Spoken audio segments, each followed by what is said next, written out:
you got to hook them in the first 3 seconds. The myth is that that means that your video must be short. That is false. We have evidenced this over and over and over and over again. Today, we're going to explore the future of storytelling in a data-rich, tech-driven era. And joining us to explore this topic is Steve Garvey, founder and CEO of Moving Image, a data-rich technology platform that bridges the gap between brand and corporate video by providing reliable, insight-driven information to drive business results. Steve, welcome to Connected Minds. Today, we're going to talk about the future of storytelling in a data-rich, tech-driven era. And it certainly is a tech-driven era, isn't it, right now? It's quite an incredible era, really, isn't it? Yeah, it is. I mean, I've been in this industry for an awful long time, several decades, and I've never seen anything like it. I mean, we've seen big changes, for example, with the arrival of satellite technology, with the switch from analog to digital, with streaming coming in. But I think this is literally the fastest change that I've ever seen. Yeah, without a doubt. Okay, so before we get into the kind of the meat and bones of it all, what's the best piece of advice you've ever had, and how has it impacted your life? And it doesn't need to do with business. It could be anything, Steve. Well, I suppose there are loads of sort of cliche bits that, stay true to yourself, and all this kind of stuff. But I think probably the best piece of advice, certainly in terms of work that I ever had, was from a guy when I first started working at Reuters back in the day when I was working in the TV newsroom there. And he showed me how to fill out my expenses. And what that did for me was because it wasn't about filling out the expenses. It was about knowing the rules of the game, right? So that taught me that I'd just done them naively. He said, your dad didn't like that. You don't like that. And he showed me how to do them. And because he knew all the rules about completing your expenses. And I realized from that, it's not as simple as it. It's not just a straightforward question and a straightforward answer. You have to understand the context. You have to understand the environment. You have to get into the story before you can actually do it properly. So I've then applied that kind of methodology ever since, really. That's a great piece of advice, actually. I think Sally on my team would love it if I filled out my expenses a little bit more in the right way, that's for sure. No, that's a really great piece of advice. Okay, let's get into the crux of it. First of all, Steve, tell me why you set up Moving Image. I set up Moving Image because there was a huge gap, originally in brand film, but also in brand communications generally, in that the traditional advertising and also cinema and broadcast TV streaming industries, they're all awash with data, with analytics and so on, but there was absolutely nothing in brand communications, or very little anyway. And certainly there was nothing which could measure video. And I think that was a huge disadvantage to the sector because you couldn't prove its value. So the original goal was to work out how to measure video, because if you can measure video, you can measure any content type, any media content. So it took us quite a long time to do it, but I think we can do that now. I think you're absolutely right about finding the gap in the market really within our brand world, because as you know, that, like you've already said, in the advert world, it's been around, data insights been around a long, long time. I think it's very apt that we're recording this around about Christmas time, because the John Lewis Christmas advert, of course, was driven by data. The research that Saatchi and Saatchi did on it was all around data. The music that they chose, again, was around data insight. So I think it's brilliant what you've done and, come up with Moving Image. I genuinely do, because I think the one thing, well, there are probably a number of things, but definitely the one thing that the brand film industry didn't have access to, and I think purely cost, right, was to be able to go and research into these massive data sets.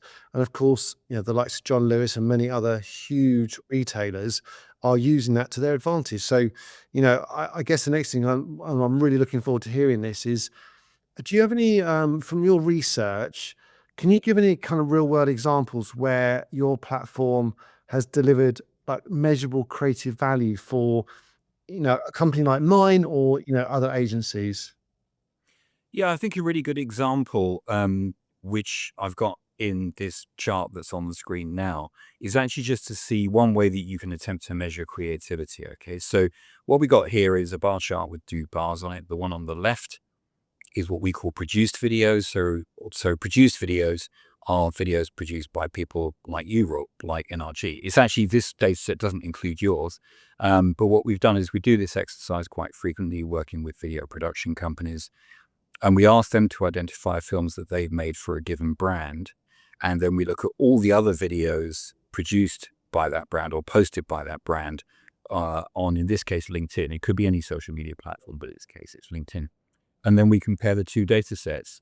And so far, I'm happy to say every time we've done it, the agency produced video generates high average engagement, or in fact, this is total engagement, I should say, from the work that production company has done. So here, what you can see on this chart is that the total engagement, which means likes, reactions, and reposts of videos by that brand, is more than double per post for the produced videos than it is for other videos like routine, animations, desktop stuff, that kind of stuff.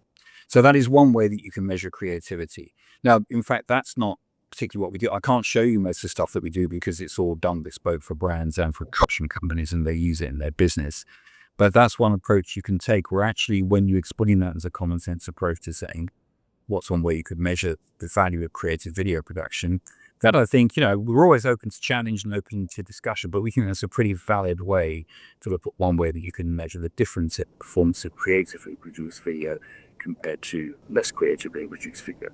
And could you perhaps explore what some of the creative agencies have done with the data you supplied to, I don't know, enhance their, their pitches, or, something where so you've done this analysis, you've said, okay, well, these videos have got way better engagement than the other videos which you've researched. But what then happens with that? Because finding that out and delivering it, which is amazing and great, but then what happens kind of after that? Yeah, I think the thing is that that's just a very simple two-bar chart. We do much more sophisticated and complex approaches than that. But the first thing you need to start off with to make it successful is to ask the right question. So we actually spend quite a lot of time with our clients, whether they're brands or whether they're agencies, understanding what they really want to know. What we want them to ask is the real business challenge that they want to meet. So, for example, for a production company, it might be, I want to win this pitch. For a brand, it might be, I want to recruit more of the right people on LinkedIn, say. Don't worry about the statistics or the data elements of that. So that's what we're here to solve. And we then want to connect the outcome of the work that we do with the brand or the production company with whatever that business goal is. So one particular example I can quote, again, on a no-names basis, but believe me, this is true, and we've got lots of them. We worked with a production company recently where they went into the pitch with a piece of research, a report that we'd done for them, which is a deep dive into one particular brand compared against a basket of 5 competitors of theirs, very direct competitors. And we looked at one particular platform, in this case it was LinkedIn again, and we could see a whole range of insights in there, which is very difficult to see any other way, which we could then provide to the production company. They then used that to frame their creative treatment, their creative proposal. We had nothing to do with the creativity. That's what they're good at, is we're good at. They then won the business, and that business was then a series of videos. So although that is not fully delivered yet, it's in production currently. But over the coming months, that will be delivered, and we'll be able to measure the change from the initial benchmark that we produced. And then we can go back with the brand and with the production company to say, well, let's see if that worked, or if it didn't, what can we learn from it? In fact, it is working, and I know it will work, because the point is, we were able to make the production company the smartest people in the room, because the brand didn't know what we were showing. Yeah, it was a revelation to the brand as well, and because the creative team, the production company, could add their creative skill to it, it just became, probably something close to an unstoppable bid, because nobody else had that. It was just unique. So if I'm just to sum that up, to make sure I'm absolutely hearing this properly. So you did some analysis on the brand itself and also their competitors to understand what was working and what was not working. And that's ultimately with that data is not ultimately what won the pitch, but obviously it had a big leverage on winning the pitch. It did, because I think it gives that creative pitch a particular edge in two ways. Firstly, the production company can say with complete honesty, this is evidence based. Yeah, here's why we've come up with this idea. And secondly, it gives a more rigid and disciplined framework to the creative proposal that you put together. You aren't just coming up with ideas with a blue sky approach. You've actually got a framework to work in. Because what that means is that there is always, or there should always be, in the brief that comes in from the brand, there is something about what they want to achieve. Hopefully there's some KPIs in there. We want to achieve this, this, this, and this, and they should be measurable over time. They should be defined, etc., etc. If that's the case, we're in great shape, because we can simply design our research to work back and ask questions about what would really make that a successful strategy. Then we hand that over to the creative agency. We actually consult really with them. We have a dialogue. We do at least 2 versions of the report. So by the time the agency goes in there, they're very confident that their data-led approach is going to be stronger than anything else that goes in there. So then really it's the case of, is the creative pitch good enough? Yeah. Which that's not up to us, that's up to our client. But generally it will be, because I have to say that the companies that work with us, that is on the agency side, tend to be pretty smart, because they tend to be the bigger ones. Yes. I mean, I think that's just an incredible thing, because in some respects, a client can't turn around and say, I knew this already, because the chances are, any marketing department in any company won't be looking for that kind of data, will they? Yeah, they won't, because what they'll do is they'll do one of two things. They'll typically have some will have a data vendor, or sometimes more than one data vendor there, but the data vendor will be applying much more of a dashboard approach. In other words, here's a feed of 6 or 10 different social media platforms which you're on, and you can then get on with the data analysis yourself. Yeah, we don't do that. We have got all the statistics, but what we provide is insights rather than data. Yeah.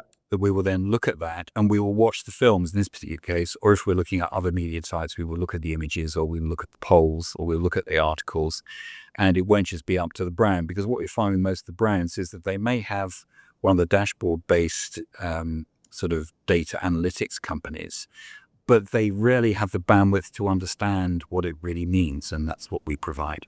I guess the next question is, you've sort of kind of answered this, has to be said already. So give me your thoughts on like data insights and planning, and the role that productions can afford to steer the creative thinking. You have kind of answered this question already, but can you talk about how the agency steered their creative thinking because of the insight that you gave them? Yeah, I can. I mean, often we don't really get very involved in that stage. That's something for the creative agency to do themselves. They may not want us to be in it, or if they do, it might work something like this, and that happened in this particular case, where we always do what we call a V1, a V2, a version 1, the version 2 of any report. So the version 1 is the initial benchmarking exercise. And then we move on to a dialogue with the agency. We say, right, here's what we found. We've basically trawled through thousands and thousands, or sometimes tens of thousands of data points, and we found this. We can think of 3 questions that come out of this version 1, which might be good to ask for version 2. Do they make any sense to you? And often the production will say, well, yeah, we want to go for question 2. But also they may say, yeah, but we know stuff about what you're showing there that you don't know, because we know the brand inside out, or we know the creative inside out. And then we'll say, that's a really good point. And I'll say, no, we want to get this specific topic. And the most powerful insights will come out of that really deep dive, because it's extremely targeted to solving the problem. Yeah.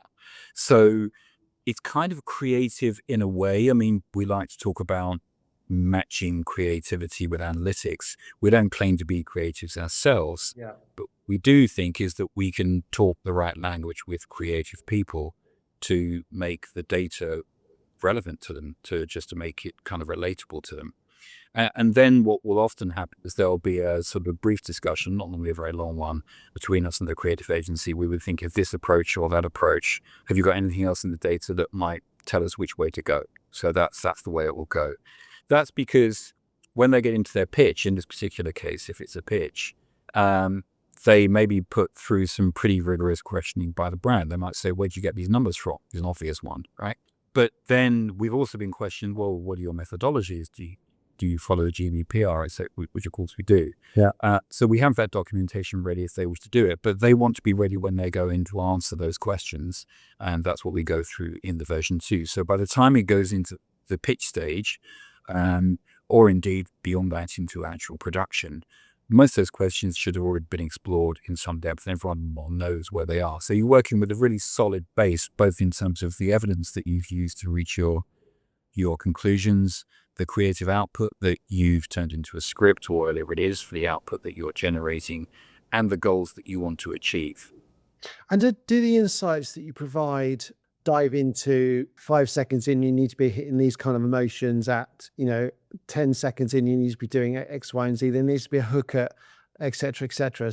Because if I think about, some of the stuff that we might produce, it's everything from, for FMC brands to, consultancy firms to air travel firms, et cetera, all the way down to, gin brands, et cetera. So does that insight that you can gather sort of give the creative agency ideas around, well, this is the kind of rhythm that the video needs to go to be able to hit the kind of numbers or ultimately what the client's looking for?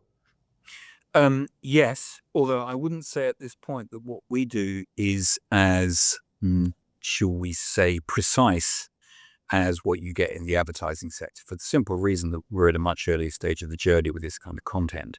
And I think it's fair to say with traditional advertising and large-scale marketing services agencies, they don't really want to go for this kind of work much. As far as I can tell, they'd rather stick to what they know because they've got millions and millions of data points over things like the John Lewis ad. Yeah. And I know with the John Lewis ad, there were multiple data sources and agencies who are advising on that. What we do instead is we go for what I think is a bigger target in a way, which is to fill in a huge data void that you have on, for example, understanding your internal communications, understanding what's happening on your social media platforms, including LinkedIn, and really understanding how that measures up against the competition. So I'll give an example. I did a piece of work, actually it was last week, I think we did it. We did a piece of work where we did the headline analysis of the creative styles which are behind a certain economic sector with a certain brand in the middle of it and 6 of their competitors, and why one brand in that data set was doing much better than all of the others. It was to do with tone of voice, it was to do with pace of edit, and it was to do with the style of presentation, right? But it didn't say edit at 5 seconds. It just said go for a faster pace of edit and go for a faster cut rate rather than a slower one, for example. I think what people are interested in is tell me 3 things that always work and 3 things that never work, which is what we can get from the kind of research that we do. So answer that question is, what are the 3 things that do work and the 3 things that don't work? I mean, obviously, through all the research you've done and the insights you've gathered, what are the 3 things that work and the 3 things that don't work? Okay. Well, let's start initially with one on both sides. Firstly, it never works to put your brand on the front of the edit on social media. Well, we haven't found, no, I wouldn't say never. I would never say never. We haven't yet found a case where that has worked well. People tend to interpret that to mean make your video edits short. That is not true. Okay. You don't have to make your video edits short. What you do have to do is to attract the audience's attention in the first 2 to 3 seconds. It varies a little bit from one platform to another. LinkedIn gives you more attention time than most of the other platforms. It depends a lot on the audience, what your product is, which segment you're aiming for, et cetera, et cetera. But generally, you've got to hook them in the first 3 seconds. The myth is that means that your video must be short. That is false. We have evidenced this over and over and over and over again, and we would love someone to challenge us and prove us wrong, because we can't find any proof to show that this is false. But basically, audiences will stay with your film or any other good piece of content if it's good. I know that sounds obvious, but it's the reason why people will sit down and watch a box set of their favorite show. It doesn't have to be short. It just has to be good. Now, maybe good is short. It depends on what the story is. It depends on what the narrative is that you're working. Is it part of a series or is it one-off? What kind of people are you aiming at? All those things make a difference. But I've heard brands tell me that they've been told by their social agency, you can't post any videos longer than 60 seconds on LinkedIn. Frankly, in terms of evidence, I've never seen a single shred of evidence to support that theory. So make sure you hook them in the first 3 seconds. Don't put your brand up. Instead, start telling the story. Give them a mystery or a laugh or a question in the first few seconds to get them to want to know more. And then if you've done a good job with your storytelling, including with your video production quality, you can hold them for 2 or 3 minutes on LinkedIn without any problem at all. Please, let's make all this evidence-led. Let's stop saying things which are broad statements, because very often we find not true. I started doing this in about 2019 because I thought, I want to know what really works. And I searched and searched, and I found, frankly, utter rubbish. If you try to find the source of any statement like that, normally the person who said it will be unable to provide it. Or if they are, they may point to somebody else's website, which is actually a piece of marketing for a given product or service. Yeah.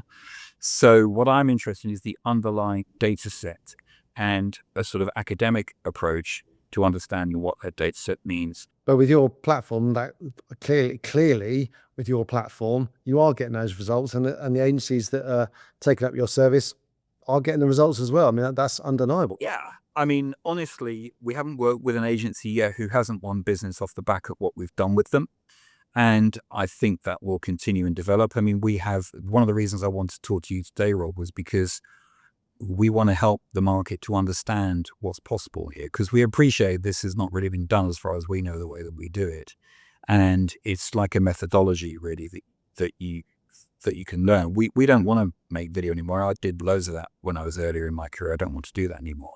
But I want to enable creative people, whether they're making video or any other type of content, to be able to do it in an informed, structured framework where you can ask very targeted questions. So I'm sure there are other people who do a good job of this as well. I don't know who they are yet, but I'd love to be choosing them so we could just have a chat. We'd love to know what people are doing. But it should not be written off as not possible. And I think Rob, you and I have been around for long enough in this sector to remember the days. Well, how do you measure the ROI of video? That was just a few years ago, people saying that. I just can't see how you could do it. It's impossible. Of course it's not. You just need to apply your mind to it. You come up with a solution. And we've certainly taken a decent few steps down the road to providing that, I think. I think it's encouraging what you was just saying a minute or so ago around the fact that videos don't necessarily have to be short. And it feels to what you're saying is there's a sort of misnomer around it has to be only 30 seconds, or there is a space, good long form video, that 5 to 8, 9 minutes of video, which on some platforms you will be able to hold an audience if it's right. Yeah, I mean, and we can provide loads of evidence of that if anybody wants to do it. In fact, so in my team now, we got a guy called Tom Williams, who's a very high level computer programmer and statistician. He's a very highly trained mathematician. So what we do is we set Tom challenges, and we say, we've got this question, how would we solve this? And sometimes they'll say, well, I've tried it, it's just not going to work, because the data set we couldn't really get that data set to it or something like that. But most often he will come up with a way of doing it. It'll involve a mathematical formula, which frankly I don't understand and don't claim to, but it doesn't matter. What I understand is how to connect that mathematical formula to the world of communications, particularly brand communications and corporate communications, which have been the kind of poor relation, I think, really, of the communications and media world for far too long. Now, these are very powerful channels, yeah? People remember, or at least to some degree, they remember what they've seen through work. Sometimes because it's training, for example, so to remember it, they have to remember it. Yeah, it makes an impression on them. Everyone also has stories of that terrible corporate video that we all saw once or we've seen recently. It sticks in the mind. People also remember the ones that really work. And one great example of that, although it's rather old, and I have to admit, but it's one you can talk about because it's all public, is the film that won London the 2012 Olympics. And that was in 2005. And Ken Livingstone, who was the mayor of London at the time, said when he came out of the bid meeting, he said it was the film that won us that right to host the 2012 Olympics and Paralympics. And he was right. Paris, I mean, London was one of 5 cities. It was frankly probably considered the 5th most likely to win it at the start of it. And ultimately, it was down to Paris or London. London beat off New York, Moscow, and Madrid, if I recall correctly. And Paris had put a huge budget with a major film director behind it, showing the beauty of the glamour, the style of Paris. Undeniable, stunning film. It is a stunning place.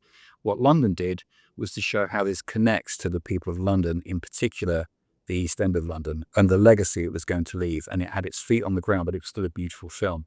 And the estimate after that was that the net economic benefit to the UK of bringing the Olympics and Paralympics to London was about £7 billion, which means effectively that film got an ROI of £7 billion on a budget that was about, I think, 40,000 quid. Really? 30, 40 grand? Yeah. Wow. I mean, I think, if I dive in a little bit of what you just said, really what that's about is the power of human connection, isn't it? Through film. Yeah. It's absolutely that, without a doubt. It is. And in that particular case, the filmmakers knew that a really crucial part of the decision-making process among the delegates, 130 or something delegates in the room, I think it was the legacy. What does this mean? Yeah, we know we can go to great places, but if it's frankly just seen as a massive freebie for people like us sitting in the room, although maybe it is slightly, but if it's seen as just that and nothing else, of course it's going to be an amazing time in Paris. But if it's actually going to change something, and they'd also recently had problems with the Athens Olympics, where the facilities were left unused afterwards, they just fell apart. Whereas what London said is we're going to recycle them back into the community to enable people who otherwise don't have access to high-level sporting facilities to have them. And this is going to train the next generation of British Olympians to compete for golds, right? Which is a hugely attractive pitch. So one of the things there was that team did their research brilliantly because they knew what would really get the votes over, even though London was probably in last place out of all them when they went into the final session. Another great example of insight, right? I mean, with that. Insight rather than data. Yeah. That's really what you want. I mean, data is just a tool. It's just a set of mathematical processes or computer-based processes which make it possible to ingest a very large number of data points and make some sense of them. But the only point in doing that is to get the insights which make a difference. And as you say, Rob, it's about the power of human connection. Data can't really solve that problem for you, but what it can do is to give you a robust and reliable framework in which you can make that connection happen. This has been, I think, one of the most fascinating talks I've had in a long time. So it really genuinely has. Before we go, what creative challenge would you love to tackle but haven't had a chance to yet? There are just so many. I mean, bearing in mind that my role there would be to be a data-related creative challenge. But I suppose the one that I've always wanted, and I didn't think of this when we were talking just now, but if I could do something like that Olympic bid, I would love to do that. I mean, there are people who specialize in that. I mean, so it was Caroline Rowlands really led that project for the Olympics, and I don't think she works in this sector anymore.